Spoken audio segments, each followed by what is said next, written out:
আসসালামু আলাইকুম। কেমন আছেন সবাই? আলহামদুলিল্লাহ আমরা কিন্তু ভালো আছি। তো কাছে দূরে দেশে এবং দেশের বাইরে যে যেখান থেকে আমার ভিডিওটি দেখা শুরু করেছেন, আশা করি আল্লাহর রহমতে সবাই ভালো আছেন। তো আপনাদের কাছে যদি এরকম লাইফস্টাইল ব্লগ ভালো লাগে, চাইলে কিন্তু আমার চ্যানেলটি সাবস্ক্রাইব করে আমার পাশে থেকে যেতে পারেন। নোটিফিকেশন অন করে রাখবেন যাতে ভিডিও ছাড়ার সাথে সাথে আপনাদের কাছে পৌঁছে যায় এবং মূল্যবান সময় বের করে দেখে নিতে পারেন। আর যারা এই কাজটি করে নিয়েছেন তাদেরকে অসংখ্য ধন্যবাদ। তো এই তো এদিক দিয়ে মেয়ে কিছু আর কি বাজার সদাই নিয়ে আসছিল, আর সেই সাথে বোনের বাড়ি থেকে কী কী আনলাম চলেন সেইটাও আপনাদেরকে দেখেন। কিন্তু এক ব্যাগ আম আছে, এগুলো হচ্ছে আমার ছোটো মামার গাছের আম। তো মামি কিন্তু বারবার করে ফোন দিয়ে বলতেছিল যাওয়ার জন্য, যাতে আমি নিয়ে আসি। তো আমি যাই না, আমার মেয়ে আর আমার মা গেছিলো। তো এক ব্যাগ আম দিয়ে দিচ্ছে আর কি, বলতেছে আচার বানানোর জন্য বা টক খাওয়ার জন্য। তো এখানে কিন্তু বেশ অনেকগুলো নাম আসছে, তো দেখি কি করি। তাতে আমার বোন তো অনেক কিছু দিয়ে দিচ্ছে, সবজি আর কি।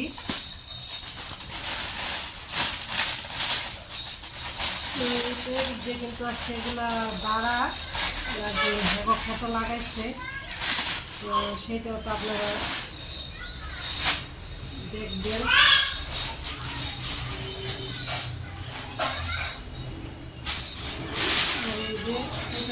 কলা এক কান্দা আমার মা আর কি দিচ্ছে আমাদের গাছের আর কি, বাবার বাড়ির গাছের কলা। তো সব বোনদেরকে এক পালা করে দিচ্ছে।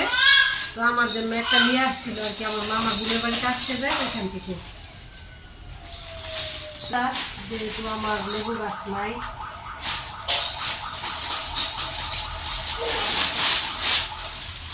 গাছে কতদিন বুঝবা আর এই কিছু এই আর কি, সব কিছু মিলে নিয়ে আসলাম। তো এই তো এদিক দিয়ে কিন্তু আমি একটু ভেন্ডি ভাজি করে নিতেছি আর কি, ঢেঁড়স ভাজি। আর সাথে কিন্তু যে বোনের বাড়ি থেকে দাঁড়া আনছিলাম, ওই দাঁড়াটাও কিন্তু মাছ দিয়ে রান্না করব।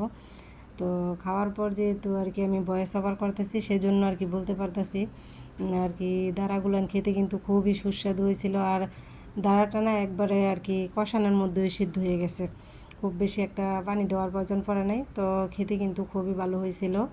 আর এই যে ভেন্ডি ভাজিটা করতেছি আর কি, ঢেঁড়স ভাজিটা, এটা কিন্তু আমি খাবো বেশি আর কি। আমার মেয়েরা কিন্তু দাঁড়া খুব একটা পছন্দ করে না, দুই মেয়ের এক মেয়েও। তো দাঁড়াটা কিন্তু আমি খুবই পছন্দ করি। মেয়েরা ওই ভাজি দিয়েই হয়তো বা ভাত খাইয়ে নিব, আর আমি কিন্তু এই যে ভেন্ডি ভাজি বা দাঁড়ার তরকারি দুইটা দিয়েই খাবো। তো দাঁড়াগুলান খেতে কিন্তু বেশ মজা ছিল আর কি, খুবই ভালো হয়েছিল। তো মেয়েদেরকে বললাম যে তোমরা একটু একটু করে নিয়ে খাইয়ে দেখো, যেহেতু হাতের জিনিস তোমার খালারা নিজের হাতে করছে, তো ভালো লাগবে। আর এই তো এদিক দিয়ে সন্ধ্যার নাস্তায় কিন্তু একটু আর কি সেমাই রান্না করব।